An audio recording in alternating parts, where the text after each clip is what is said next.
প্রার্থী নারায়ণ দাস। এই বাংলা ভাষার লড়াইয়ে আপনাদেরকে 500 টাকার আবেদন জানাচ্ছি।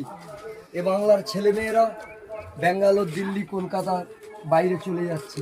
পশ্চিমবাংলায় বিকল্প কর্মসংস্থানের উদ্যোগ গ্রহণ করবে বামফ্রন্ট সরকার। প্রথম কাজ যাতে রাজ্যের ছেলেরা রাজ্যে আপনাদের সকলের কাছে আবেদন জানাচ্ছি, আপনারা বিবেচনা করবেন এবারে নির্বাচনে।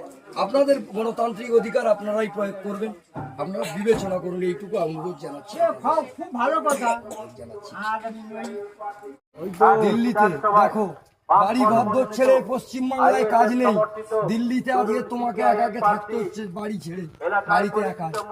এই ছেলে মেয়েদেরকে আমরা পশ্চিমবাংলায় ফিরিয়ে আনবো। এই ছেলে মেয়েদের কাজ যেন এখানেই পায়, তারা বাড়িতে থাকতে পারে, সেই উদ্যোগ আমরা নেব। কোথায় কাজ পাবে? বাড়ি থেকে চলে যাচ্ছে কেরালা, তামিলনাড়ু, বেঙ্গালোর, এ রাজ্যে কাজ নেই। বামফ্রন্ট ফিরে এলে আগে কাজ, বিকল্প কর্মসংস্থানের ব্যবস্থা করবে। আমরা বলছি শুধু ভাতা না, ভাতা চলুক, বিকল্প কর্মসংস্থান হোক।